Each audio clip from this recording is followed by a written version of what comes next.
అండి. మహారాష్ట్రలో అయితే బీజేపీ చాలా దూకుడుగా అయితే ముందుకెళ్తుంది. ఏదైతే ఎన్‌డీఏ కూటమి ఉందో దాదాపు ఈ విజయం ఖాయంగా కనిపిస్తుంది. దాదాపు 190 సీట్లు ఇప్పుడు ప్రస్తుతం లీడింగ్‌లో కనిపిస్తుంది. నాలుగో రౌండ్ అయ్యేసరికి. ఇంకా మీరు చూస్తే కాంగ్రెస్ చాలా 83 ఆ మధ్యలోనే ఉండిపోయింది. అదర్స్ కూడా కొంతమంది ఉన్నారు. మిగతా వాళ్ళు ఎంఐఎంఐ ఒకటైతే లీడ్‌లో కనిపిస్తుంది. ఆ ఒకటి వస్తుందో తెలీదు గానీ ప్రస్తుతం బీజేపీ కూటమి అయితే ఏదైతే పార్లమెంట్ ఎలక్షన్ మనం చూసాం. ఓట్ల పర్సెంటేజ్ సమానంగా ఉన్నప్పటికీ 43%, 43% ఉన్నప్పటికీ కానీ సీట్ల డిఫరెన్స్ 17 సీట్ల డిఫరెన్స్ వచ్చినాయి ఎంపీ సీట్లయితే. అదే కొంచెం దెబ్బ కొట్టింది బీజేపీకి కూడా చూడడం చూసాం. పూర్తి మెజారిటీ బీజేపీకి రాలేదు.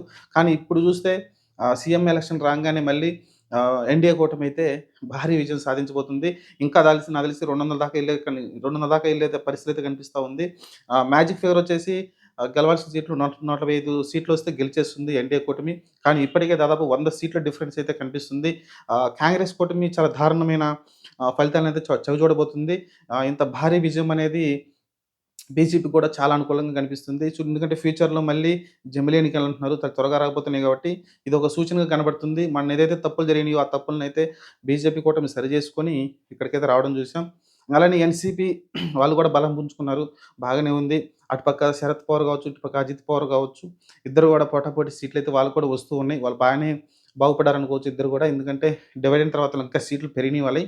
ఓవరాల్‌గా చూడొద్దాం మరి రేపొద్దున ఈ కూటమి కూటమి జరిగినప్పుడు రేపొద్దున పొరపాటున ఈ ఎన్‌సీపీ తీసుకెళ్ళి కాంగ్రెస్‌లో కలిసిందంటే మనం ఏం చేయలేము. చూద్దాం ప్రస్తుతానికైతే బీజేపీ చాలా స్ట్రాంగ్‌గా కనిపిస్తుంది. అలానే బీజేపీ కూడా 100 సీట్లు వచ్చేలా కనిపిస్తుంది. అంటే సేమ్ సీఎం ఎవరు కావాలనేది వాళ్ళే డిసైడ్ చేస్తారు.